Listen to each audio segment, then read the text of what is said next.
Assalamualaikum warahmatullahi wabarakatuh. Waalaikumsalam warahmatullahi wabarakatuh.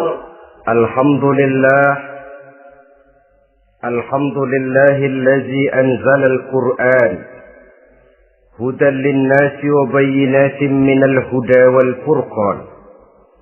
Wassalatu wassalamu ala asyrafil anam wa ala alihi wa ashabihil kiram, amma ba'du. Saudara-saudara kaum muslimin rahimakumullah. Setiap penganut agama di dunia ini mempunyai sesuatu kitab yang dianggapnya sebagai kitab suci. Orang Hindu punya kitab Weda. Orang Buddha punya kitab Tripitaka.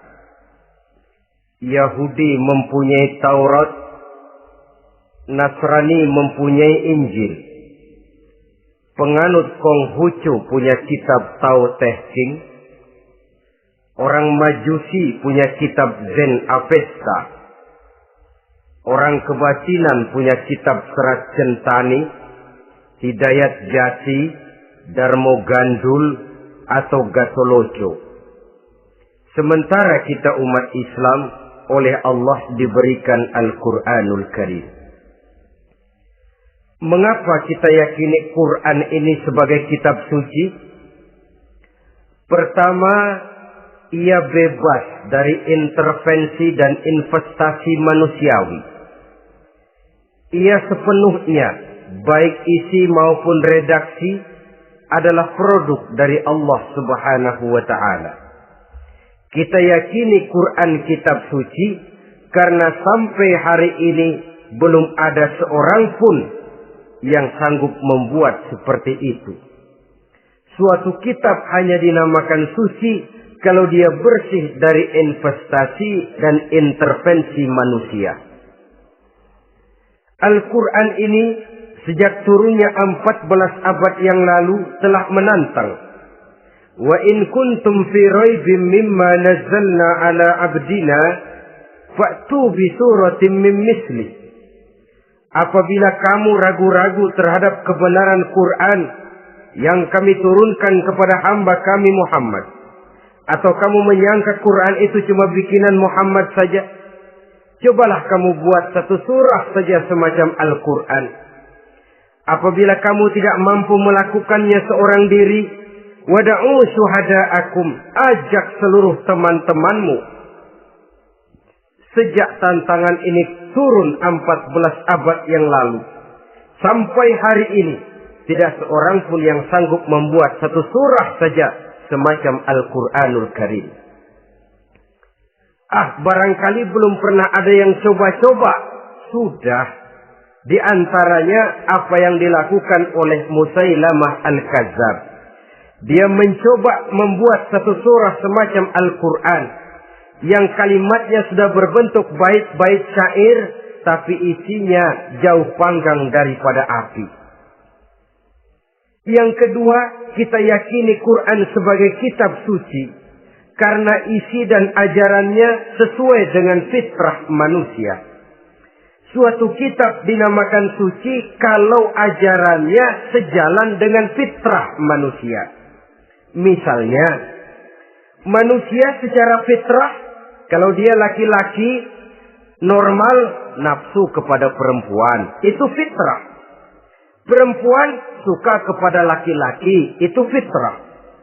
Kalau ada kitab suci, tapi melarang manusia untuk kawin, kesuciannya perlu diselidiki.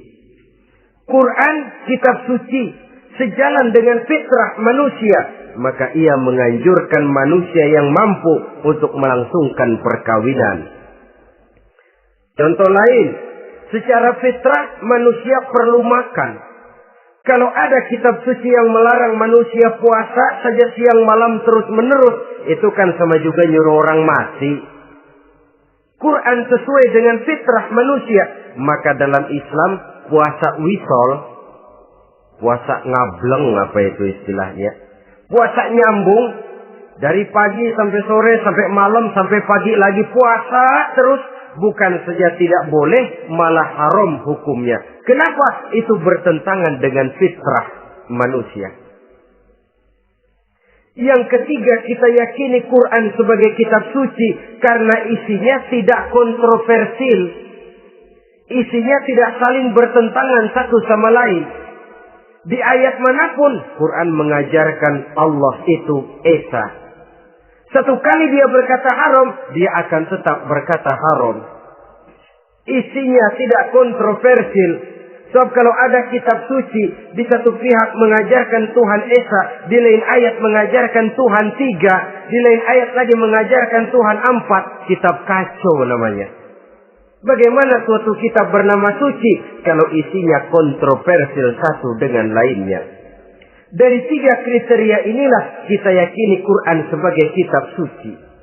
Masalah yang akan kita bicarakan pada pertemuan kita kali ini, bagaimana sikap kita terhadap Al-Quranul Karim sebagai kitab suci. Berangkat dari sebuah hadis di mana Rasulullah Sallallahu Alaihi Wasallam pernah memberikan tawaran. Beliau bersabda, "Man ja'ala al-Qur'ana amamahu qadahu ilal jannah, wa man ja'ala al-Qur'ana khalfahu saqahu ilan nar." Siapa yang menjadikan Quran sebagai imam, maka Quran akan membimbing dia ke dalam surga. Tetapi siapa yang menjadikan Quran sebagai makmum, maka Quran akan mendorong dia ke dalam neraka. Pilihan terserah kita. Siapa yang menjadikan Quran sebagai imam, ditempatkannya Al-Quran di depan, dia ikuti petunjuk dan ajaran Al-Quran, maka Quran akan membimbing dia ke surga. Surga dunia, lebih-lebih lagi surga akhirat.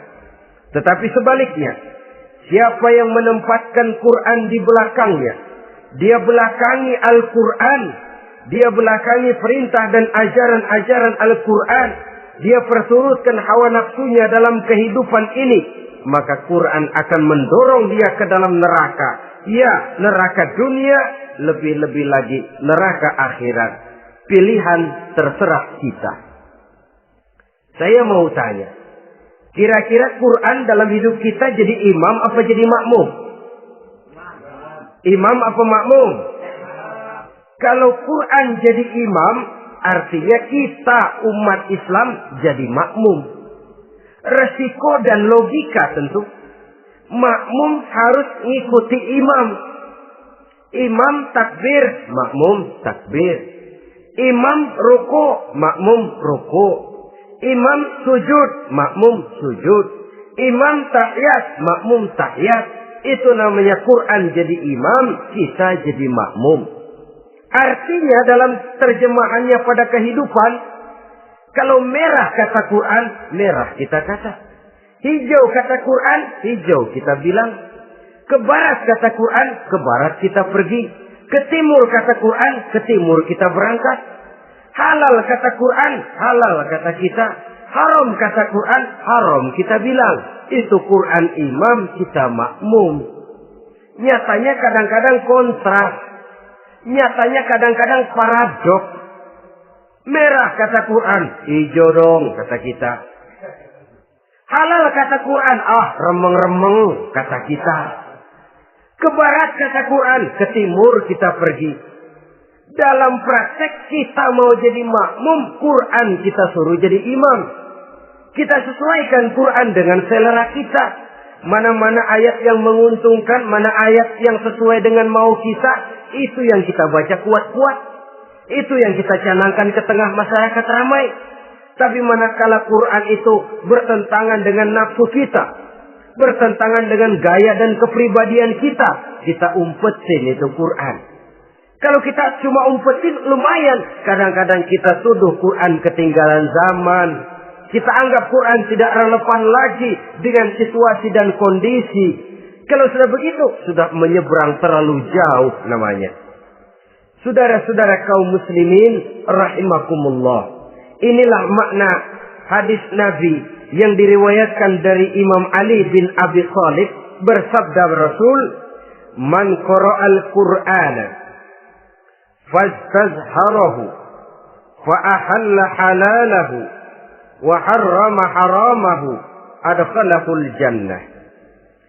Barang siapa yang membaca Al-Quran lalu memperhatikannya, kemudian menghalalkan yang halal dan mengharamkan yang haram, maka Allah akan memasukkan orang itu ke dalam surga. Ya surga dunia, ya surga akhirat. Apabila kita renungi hadis ini, maka untuk berimam kepada Al-Quran ada 3 jalan utama yang harus kita laksanakan. Pertama, dari kalimat man qara'al Qur'an, barang siapa yang membaca Al-Quran. Ini artinya siapa yang ingin menjadikan Quran sebagai imam di dalam kehidupan, jalan pertama yang harus ditempuhnya menanamkan kegemaran membaca Al-Quranul Karim. Al-Quran gharibun fima baina qaumin la yaqra'una. Quran akan jadi asing, Quran akan jadi aneh kalau terletak di tengah rumah orang Islam yang tidak suka membaca Al-Quranul Karim. Jadi langkah pertama, tanamkan kegemaran membaca Al-Quran. Saya tidak menyalahkan kalau remaja kita gandrung kepada Stevie Wonder. Baik kalau mereka senang kepada suara emasnya Michael Jackson atau suaranya Madonna. Tapi kalau sampai harus mengalahkan kecintaan mereka kepada membaca Al-Quran, ini ironi. Sebagai orang tua, kalau anak-anak kita buta huruf Latin, katanya menghambat pembangunan. Bahkan pemerintah saja menggalakkan bebas 3B itu. Buta aksara diantaranya, supaya rakyat bisa membaca huruf Latin. Kalau anak-anak kita buta huruf Latin, katanya menghambat pembangunan.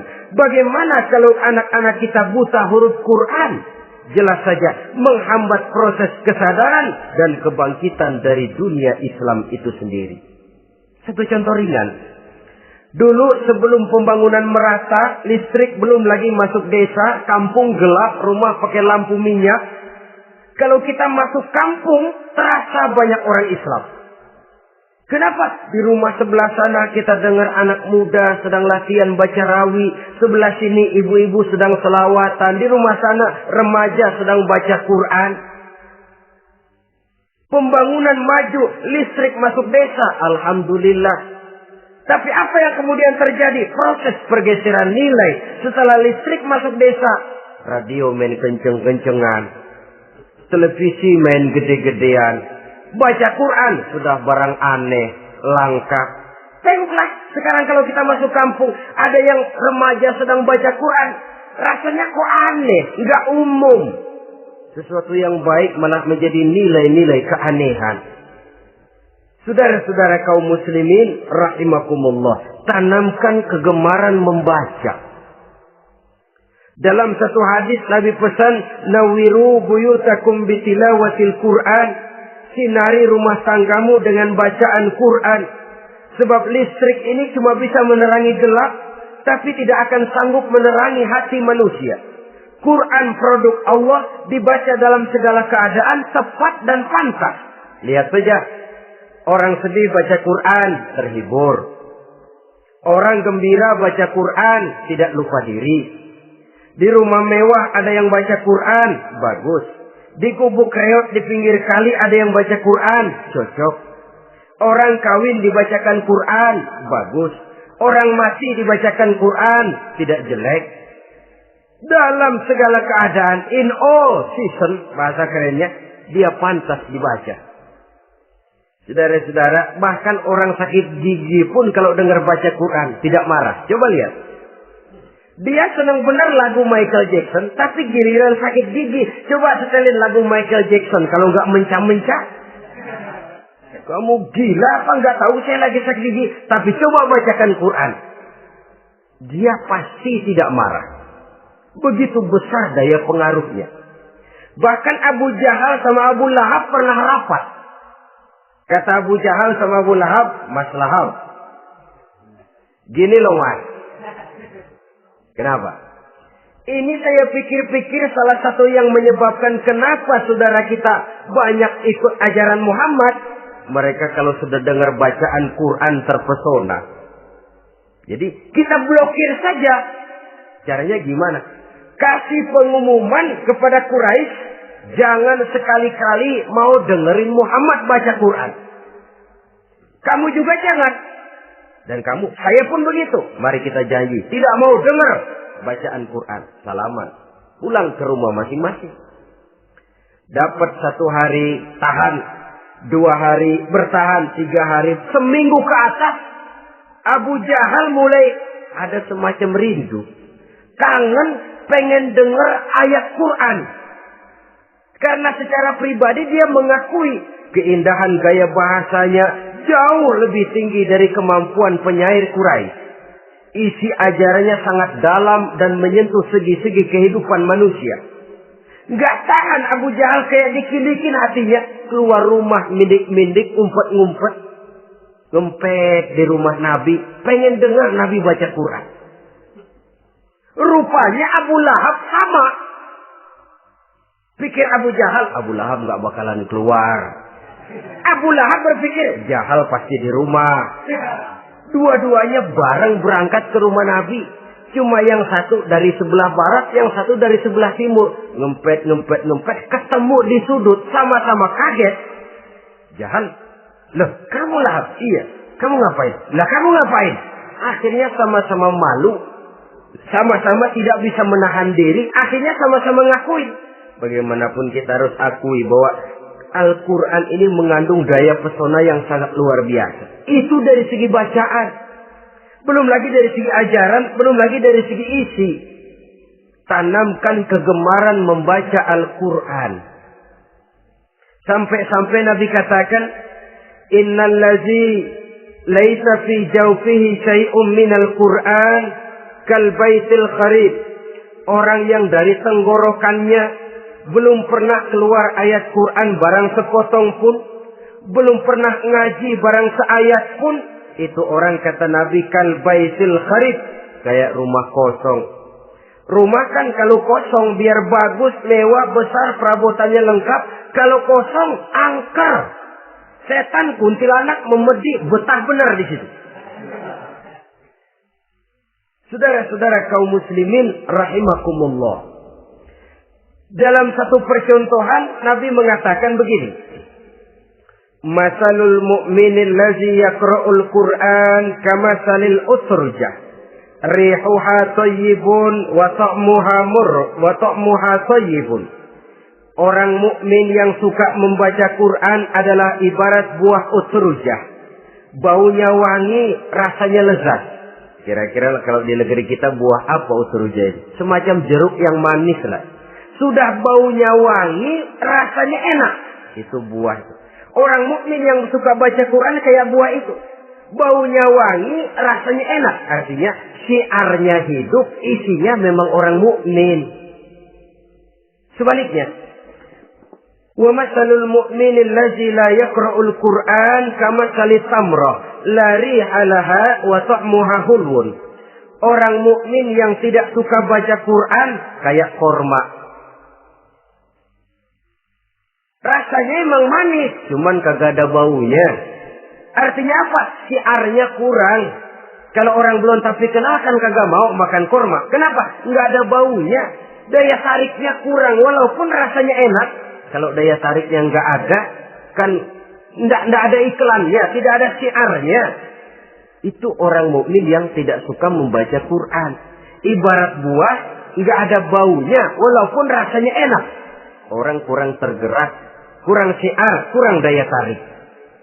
Sebaliknya, wa masalul munafiq allazi yaqra'ul Qur'an kamasalir raihanah. Rihuha thayyibun wa ta'muha murrun.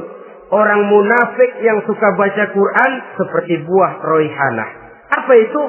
Baunya wangi, rasanya pahit. Orang munafik baca Quran kayak buah itu. Baunya sih enak, cuman rasanya pahit. Ya munafik baca Quran. Syiarnya sih lumayan, daya tariknya hebat, isinya munafik. Nah, paling jelek orang munafik yang gak suka baca Quran. Wa masalul munafiqil ladzi la yaqra'ul Qur'an kamasalil hanzalah laisa laha rihun wa ta'muha murrun. Orang munafik yang tidak suka baca Quran seperti buah hanzalah, sudah enggak ada baunya, rasanya pahit lagi. Kalau buah pacek kali. Udah baunya kagak ada, kalau dimakan bikin orang celeng. Saudara-saudara kaum muslimin rahimakumullah, tanamkan kegemaran membaca Al-Quran. Karena membaca Al-Quran merupakan ibadah yang besar. Bahkan kata Nabi, afdalu ibadati abdi qiraatul Quran. Nilai ibadah yang paling baik dari hambaku adalah ibadah membaca Al-Quran. Dalam sholat pahalanya lebih besar di luar sholat daripada di luar sholat. Dengan wudu pahalanya lebih besar daripada tanpa wudu. Mengerti pahalanya lebih besar daripada tidak mengerti. Tapi tidak mengerti pun jangankan membaca, mendengar saja orang baca Quran dengan baik sudah didoakan untuk mendapat rahmat. Berpahala mendengar bacaan Al-Quran walaupun tidak mengerti. Apalagi membaca sendiri, apalagi mengerti apa yang kita baca, tentu pahala itu akan jauh lebih besar. Ini yang pertama. Tanamkan kegemaran membaca Al-Quranul Karim. Yang kedua, dalam hadis tadi, fastazharuhu. Man qara'al Qur'ana fastazharuhu. Siapa yang membaca Al-Quran kemudian memperhatikannya. Jadi kalau kita mau berimam kepada Al-Quran, setelah menanamkan kegemaran membaca, yang kedua, perhatikan, pahami isinya. Jangan seperti monyet pakai mahkota, ketawa girang, cengengesan, tapi dia tidak tahu arti kebesaran mahkota yang disandangnya. Bangga dengan Al-Quran, tapi apa kandungannya kita tidak mengerti. Untuk memahami Al-Quran ini, caranya bagaimana? Tentu mudah saja. Seperti contoh, kalau kita ingin mengerti caranya bikin tahu, jangan bertanya kepada montir mobil. Montir mobil ahli betul urusan mesin. Tapi kalau urusan tahu, tanya dong tukang tahu. Untuk mengerti rahasia dan seluk-beluk Al-Quran, kita harus bertanya kepada orang yang memahami seluk-beluk Al-Quran. Para ulama, para kiai, para ustadz, yang kita tahu kualitas keilmuannya, kita yakini loyalitas dan integritasnya kepada Islam ini. Kenapa? Ayat-ayat Quran itu elastis. Dia dibawa kemana saja mau. Ditafsirkan menurut kemauan orang bisa. Paling celaka kalau yang belajar tidak punya dasar, yang mengajar punya maksud lain. Sesat dan menyesatkan. Yang ngajar punya nafsu ambisi, yang belajar tikus budek, yang memang tidak punya dasar apa-apa. Sekali belajar langsung tafsir. Cara wudhu yang baik saja belum ngerti, cara rukuk dan sujud yang baik saja belum bisa, yang membatalkan sholat apa ndak bisa, ndak ngerti. Sekali langsung. Enggak, supaya kita langsung saja belajar langsung Al-Quranul Karim. Tidak jelek.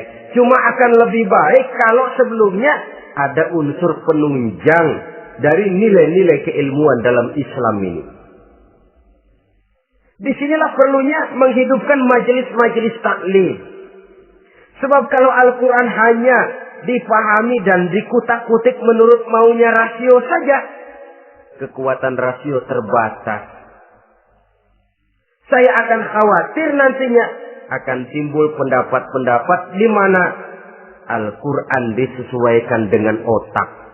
Bukan otak ngikuti Quran, tapi Quran disuruh ngikuti otak. Contoh yang dekat saja.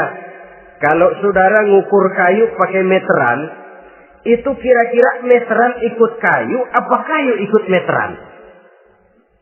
Ayo, kira-kira kayu ikut meteran, apa meteran ikut kayu? Meteran ikut kayu. Bagus. Kalau meteran ikut kayu, artinya nggak ada meteran benar di dunia ini. Kayunya kependekan, meterannya dipotong. Kan begitu loh. Meteran ikut kayu namanya. Bukan meteran ikut kayu, tapi kayu yang harus ikut meteran. Otak harus ikut wahyu. Jangan wahyu disuruh ikut otak.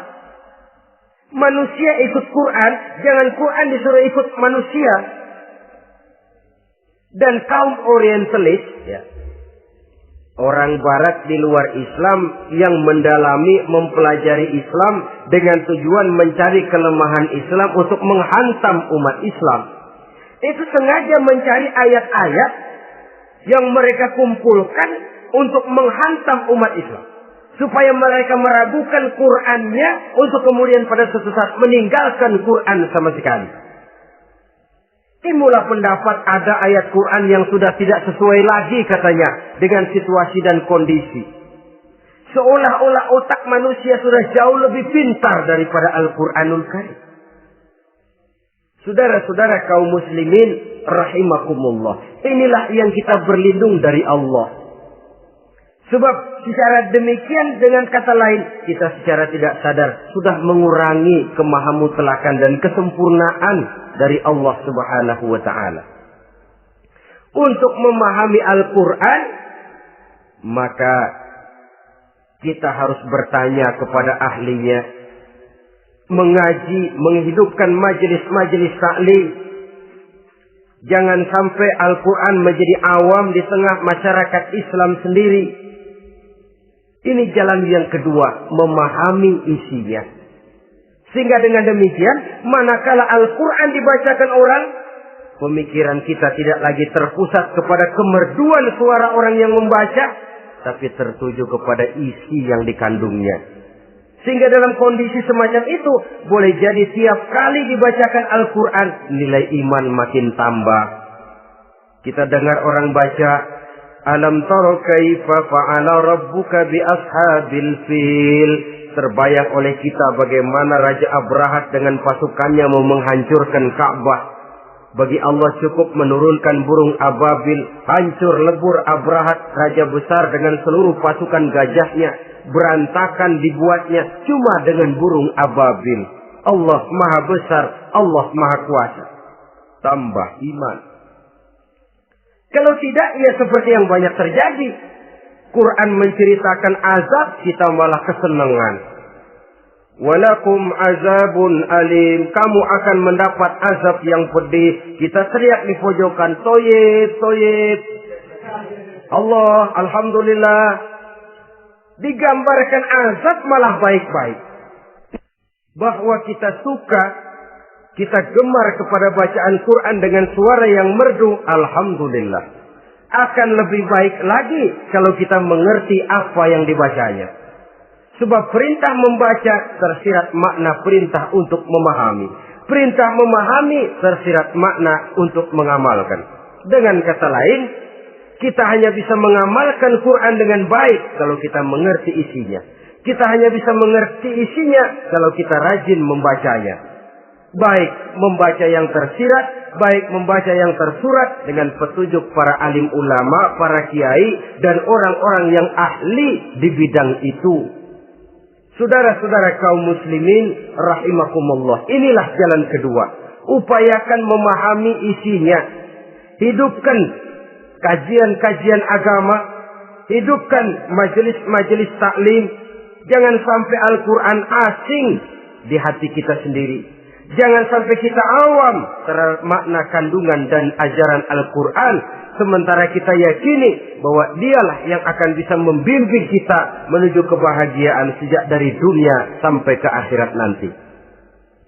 Jalan ketiga untuk berimam kepada Al-Quran, setelah menanamkan kegemaran membaca, lalu berupaya memahami isinya, yang ketiga adalah mengamalkannya dalam kehidupan sesuai dengan kemampuan yang kita miliki. Quran tidak akan membawa berkah Kalau ajaran yang terkandung di dalamnya kita baca, tapi kemudian kita injak-injak dalam praktek kehidupan. Quran mengatakan riba haram, tapi praktek kita dalam hidup malah senang betul kepada riba. Quran mengajarkan jagalah kesatuan persatuan dan ukhuwah Islamiyah. Praktek yang kita lakukan malah centang perenang, malah saling bertolak belakang, malah kadang menjegal kawan seiring, menggunting dalam lipatan, ramai kita dengan kita. Lalu kelemahan pun menjadi kenyataan di mana-mana. Quran sekali lagi tidak akan membawa berkah kalau yang kita baca kita injak-injak. Tentang pengamalan Al-Quran ini, Allah Subhanahu wa ta'ala mengklasifikasi manusia dalam firman-Nya. Tsumma awrasna al-kitaba allazina istafaina min ibadina. Kemudian kami wariskan Al-Quran ini kepada hamba-hamba kami yang kami pilih. Ya Allah, coba saja kita lihat ayat ini.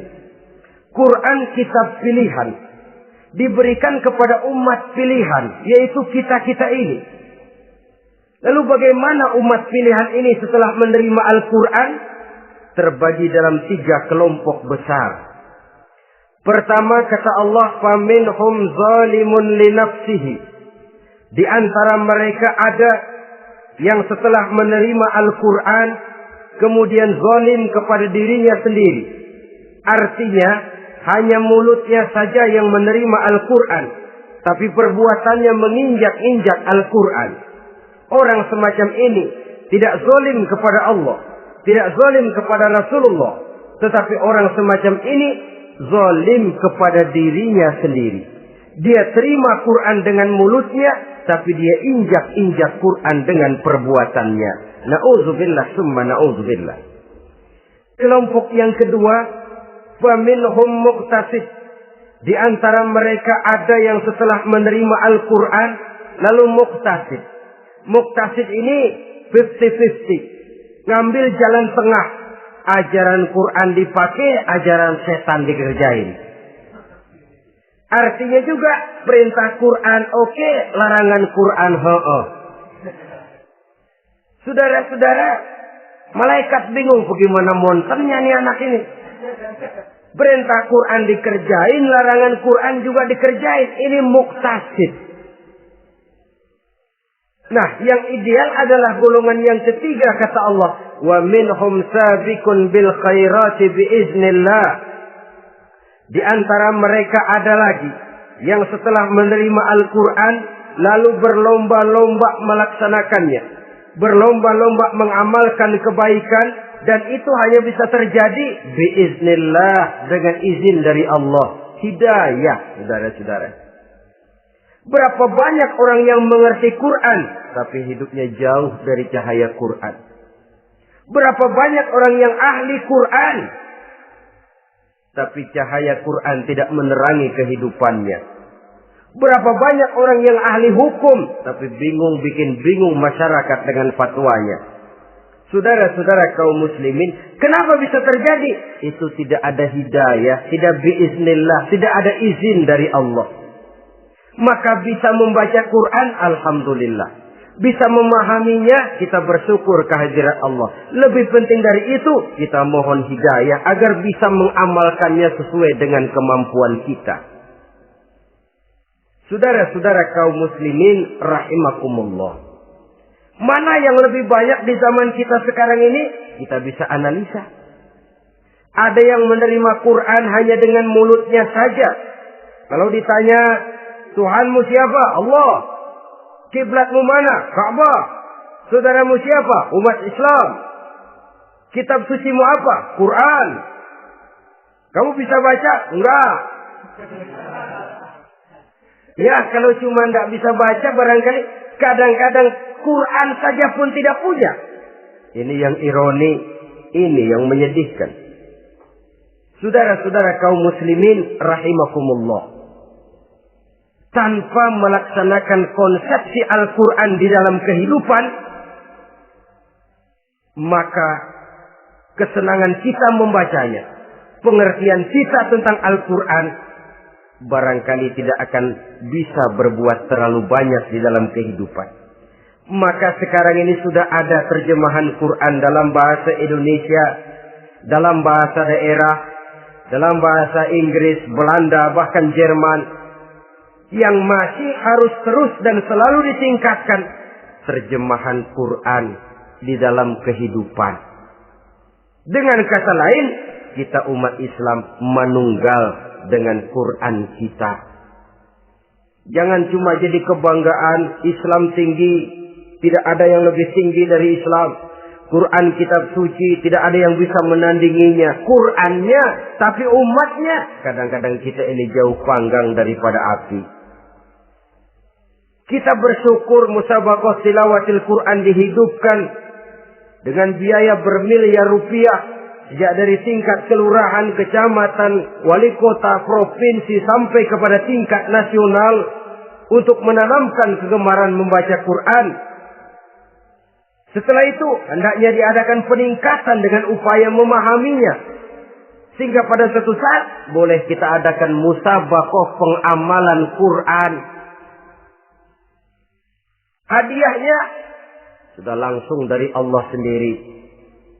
Ini yang kita perlu berlomba. Berlomba mengamalkan ajaran Quran. Sabiqun bil khairat. Berlomba mengamalkan ajaran-ajaran Al-Quranul Karim. Nah, oleh karena Al-Quran ini dalam bentuknya yang umum kadang-kadang hanya menjelaskan satu persoalan secara global, kita memerlukan tuntunan sunnah dari Rasulullah Sallallahu Alaihi Wasallam. Umpamanya, Quran hanya mengajarkan aqimis sholat, dirikan sholat. Caranya bagaimana? Tidak ada cara sholat dalam Quran. Dari mana kita tahu cara sholat? Dari sunnah. Itu sebabnya selain Al-Quran sebagai sumber utama, kita memerlukan sunnah. Bahwa sholat pakai takbiratul ihram di Quran tidak ada. Bahwa sholat pakai tahiyat dalam Quran tidak ada. Jadi kalau orang cuma Quran saja, tidak ada sunnah itu, ya bagaimana kita bisa sholat? Quran cuma mengatakan wa atimul hajja wal umrata lillah, laksanakan haji dan umrah karena Allah. Bagaimana manasik haji? Bagaimana cara sa'i? Bagaimana cara wukuf? Bagaimana cara melontar? Tidak ada dalam Quran. Yang memuat itu tidak lain sunnah. Untuk memahami Quran dan sunnah ini, kita memerlukan orang yang menguasai Quran dan sunnah. Oleh karena itu, kita perlu petunjuk kepada para ulama. Itu sebabnya Quran sendiri mengatakan, wa in tanaza'tum fi syai'in farudduhu ila Allahi wa rasulih. Apabila kamu berbeda pendapat tentang suatu persoalan, kembalikan kepada Allah dan Rasulnya. Kembalikan kepada Allah artinya kembalikan kepada Quran. Kembalikan kepada Rasul maksudnya kembalikan kepada sunnah. Siapa yang mengerti Quran dan sunnah? Para ulama yang kualitas ilmunya kita yakini, loyalitas dan kredibilitas serta integritas keislamannya bisa menjadi panutan. Saudara-saudara kaum muslimin rahimakumullah. Dengan demikian, kalau orang berkata, langsung saja memahami Quran. Sekarang kan sudah banyak terjemahannya. Tidak usah lewat ulama-ulamaan. Saya tidak mencela, cuma agak mengkhawatirkan.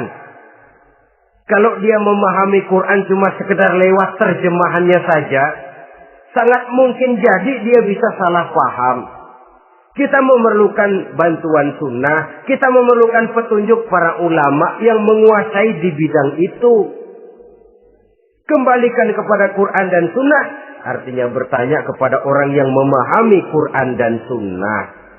Nah, dengan begitu kan akan terjadi perbedaan pendapat. Perbedaan pendapat sesuatu yang halal sepanjang tidak menyebabkan kita berpecah belah. Halal berbeda pendapat. Asal diletakkan pada proporsinya.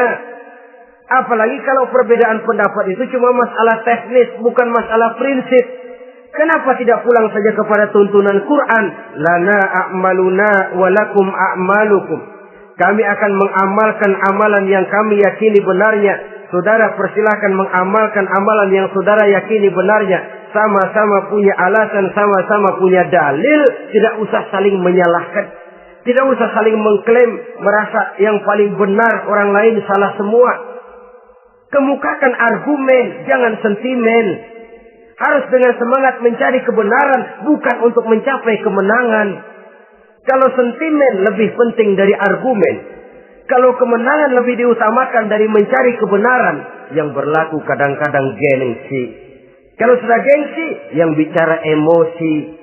Kalau sudah emosi, istilah kita di kampung, ngambek. Gedean ilmunya sama ambeknya. Kadang-kadang, saya kalau nggak jadi imam, nggak mau sembahyang di situ. Kalau nggak jadi imam, orang lain dianggapnya kagak sah sembahyangnya.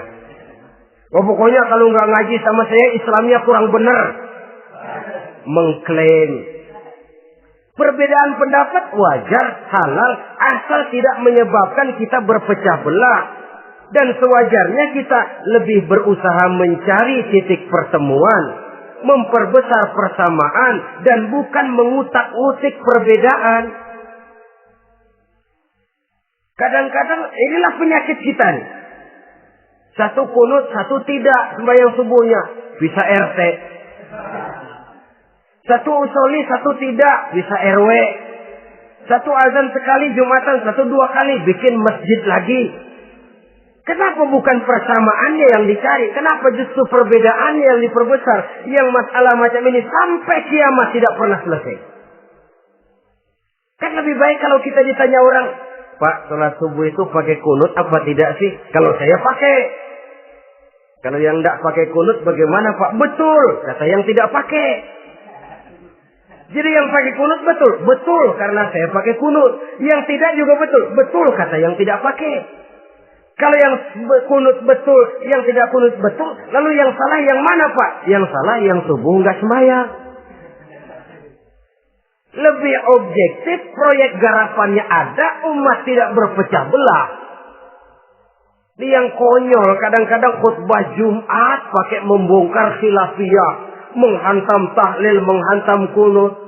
Selesai sembahyang Jumat, apa yang terjadi? Umat resah, masyarakat gelisah, polemik timbul, masalah tidak terselesaikan. Orang jadi khotib itu raja dalam mimbar Jumat, siapa yang mau bantah dia? Kalau memang mau buka itu persoalan khilafiyah, buka dalam forum khusus. Adakan pengajian, jelaskan masalahnya secara luas, mendasar. Jangan mengklaim dan memponis. Berikan kebebasan kepada umat untuk menilai masalahnya selesai. Yang tidak puas bisa bertanya. Saudara-saudara, sudah lewat masanya kita meributkan soal itu. Sudah datang waktunya di mana kita lebih mementingkan dan membicarakan masalah-masalah yang lebih mendesak dihadapi oleh umat. Kemiskinan misalnya, kebodohan misalnya, keterbelakangan umpamanya, peluang untuk mendapatkan pendidikan yang layak bagi anak-anak kita yang berotak cerdas tapi tidak punya kemampuan ekonomi umpamanya. Itu akan lebih objektif ketimbang kita membicarakan masalah-masalah yang sampai kiamat tidak akan pernah selesai. Yang hanya akan menyebabkan kita menjadi lemah, persatuan koyak, solidaritas sosial lalu menurun, saling curiga menjadi tumbuh karenanya, dan pada akhirnya kita tidak akan pernah bisa berbuat banyak.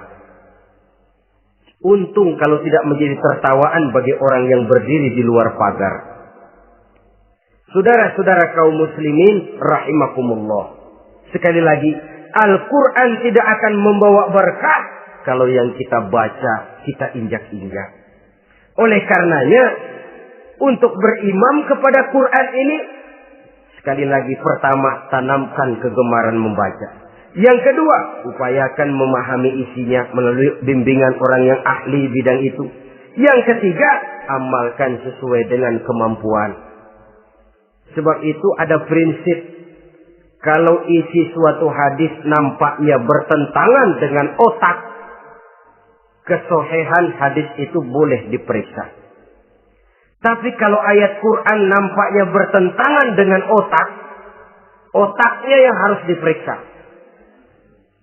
Jangan Qur'annya lalu disesuaikan dengan otak.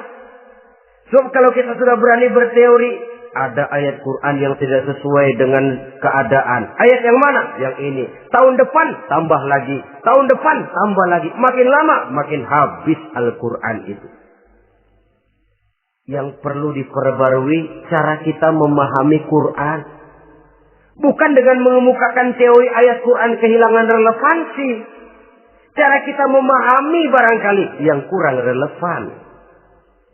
Dalam situasi, dalam konteksnya dengan situasi dan kondisi. Jangan lupa, Al-Quran ini kan untuk semua umur. Dia bisa dipahami secara filosofis, dia bisa dipahami dengan kacamata orang awam. Tingkat kemampuan berpikir orang tidak semuanya sama. Kalau semua orang kita mau ajak berfilsafat, merenung dalam-dalam, menerawang tinggi-tinggi, ialah buat mereka yang terjangkau oleh perguruan tinggi. Tapi buat saudara-saudara kita, pedagang-pedagang kecil, petani di desa-desa terpencil, remaja-remaja yang jauh dari sentuhan teknologi canggih, sanggupkah mereka berpikir filosofis? Sementara mereka merupakan bagian terbesar dari kondisi umat ini.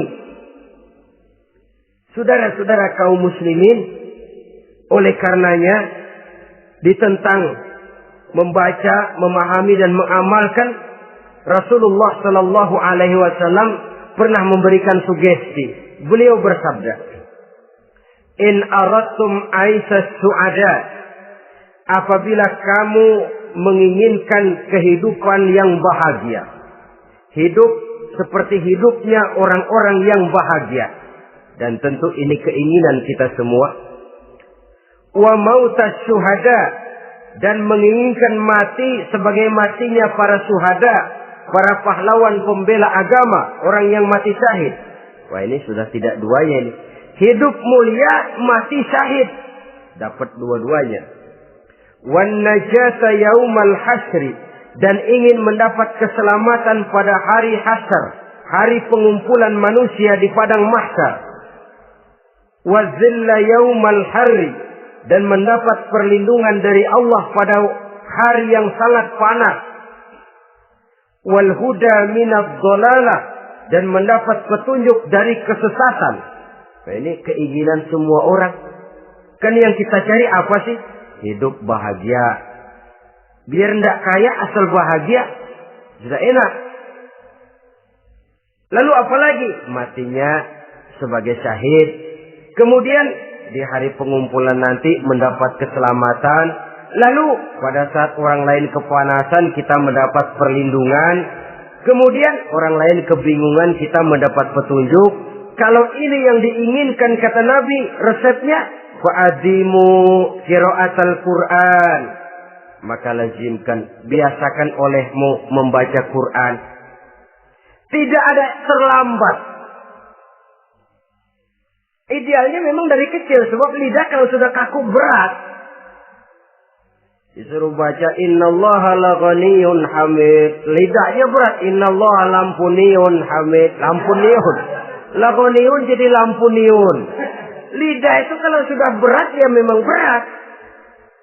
Disuruh baca ya bani Israel. Lidahnya berat. Ya bini Siroil. Jadi ya bini Siroil. Saudara-saudara, idealnya memang dibiasakan dari kecil supaya lidah itu ringan. Kalau tidak ada istilah terlambat. Saya malu Pak, belajar alif-alifan udah gede. Ya jangan alif-alifan, alif beneran. Alif-alifan kapan bisa ya? Alif beneran yang dipelajari. Tidak ada istilah terlambat, tidak ada istilah malu untuk belajar Al-Quran ini. Saudara-saudara kaum muslimin rahimakumullah. Ini sugesti untuk menanamkan kegemaran membaca. Lalu sugesti untuk memahaminya. Tentu banyak ayat, banyak hadis. Mengapa tidak diantara kamu sekelompok orang yang berangkat untuk memperdalam, memahami agama. Falaula nafaro min kulli firqatin minhum ta'ifatun liyatafaqahu fid din. Di tengah kelompok orang yang berangkat belajar teknologi canggih, di tengah grup orang yang mendalami ekonomi, di tengah kelompok orang yang membidangi hukum, di tengah kelompok orang yang sibuk meneliti ilmu-ilmu kedokteran, mengapa tidak ada kelompok orang yang secara takhasus liyatafaqahu fid din, mendalami agama ini, mendalami Quran ini harus ada. Lalu sugesti untuk mengamalkan Al-Quran kelihatan dari peringatan Allah yang kita bisa temukan pada surah Toha ayat 124 sampai dengan 127. Wa man a'rada an zikri, barang siapa yang berpaling dari peringatanku, kata Allah, barang siapa yang berpaling dari Al-Quran ini, dia terima Al-Quran, dia imani Quran, tapi dia berpaling dari ajarannya, dia injak-injak apa yang seharusnya dia amalkan, dia perturutkan hawa nafsunya, maka kata Allah, fa inna lahu ma'isyatan dhanka, dia akan diberikan satu penghidupan yang sempit. Inna lillahi wa inna ilaihi raji'un. Diberikan hidup yang sempit. Kalau hidup sudah terasa sempit, bagaimanapun luasnya rumah, sempit. Kalau hidup sudah terasa sempit, bagaimanapun banyaknya harta, sumpek. Kalau sudah hidup ini terasa sempit, bagaimanapun luasnya pergaulan, tidak ada tempat kita bertanya, melarikan persoalan, membagi rasa. Siapa yang berpaling dari Quran, dia akan diberikan penghidupan yang sempit. Bukan dagangnya tidak untung, bukan kerjanya tidak digaji, tapi kesempitan hati lebih bahaya loh dari kesempitan ekonomi. Itu di dunia. Di akhirat, wa nahsyuruhu yaumal qiyamati a'ma. Di akhirat nanti dia akan dikumpulkan oleh Allah dalam keadaan buta. Ya Allah, ya Rasul. Padahal ke akhirat kita baru tumben. Sekali ke akhirat buta. Masya Allah. Di tempat kita lahir saja, kalau tadinya kita melihat, tahu-tahu menjadi buta, kita bingung. Padahal jalan sudah pernah kita lihat, arah sudah pernah kita tahu. Bagaimana di padang mahsyar nanti? Kemana jalan yang akan ditempuh? Kepada siapa kita hendak bertanya? Mana teman, mana istri, mana anak? Buta pula kita.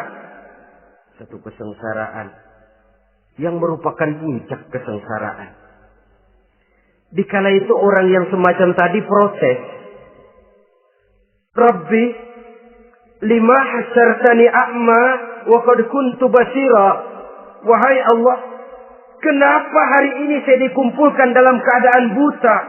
Padahal ketika di dunia dulu saya melihat, saya menyaksikan gunung yang menjulang tinggi ke angkasa. Saya melihat lautan yang luas terhampar biru membentang. Saya saksikan tanah, sawah luas menguning. Saya saksikan keindahan alam. Di dunia saya melihat Allah. Kenapa sekarang saya dikumpulkan dalam keadaan begini?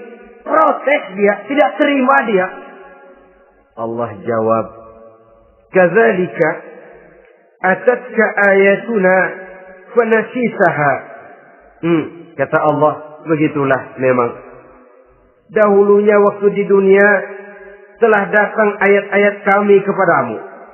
Telah turun Al-Quran. Telah datang agama. Fanasitaha. Tapi kamu lupakan dia. Kamu lupakan Quran. Kamu lupakan Islam. Datang ayat, turun Quran, turun agama. Kamu belaga pilon. Kamu belaga enggak tahu. Wa kadzalikal yauma tunsa. Maka hari ini pun begitulah kamu dilupakan. Sebagaimana dulu waktu di dunia, kamu telah melupakan ayat-ayatku, melupakan kitabku, melupakan ajaran-ajaranku. Hari ini kamu pun dilupakan. Seolah-olah Tuhan cuma nggak bilang, mereka protes, Tuhan, kenapa saya buta padahal di dunia saya ngelihat. Kata Tuhan, kalau bahasa kita, lu rasain. Lu sih, kenapa dulu di dunia? Pura-pura nggak lihat. Kenapa waktu di dunia? Pura-pura nggak tahu. Kenapa waktu di dunia? Kamu lupakan Quran. Maka hari ini pun engkau kami lupakan. Wa kadzalika al-yawma tunsa. Wa kadzalika najzi man asrafa wa lam yu'min bi ayati rabbih wal azabul akhirati asad wa abqa. Demikianlah kami membalas orang yang berlebih-lebihan, orang yang melampaui batas dan tidak mau beriman kepada ayat-ayat Tuhannya, dan sungguh siksa akhirat itu lebih dahsyat dan lebih kekal.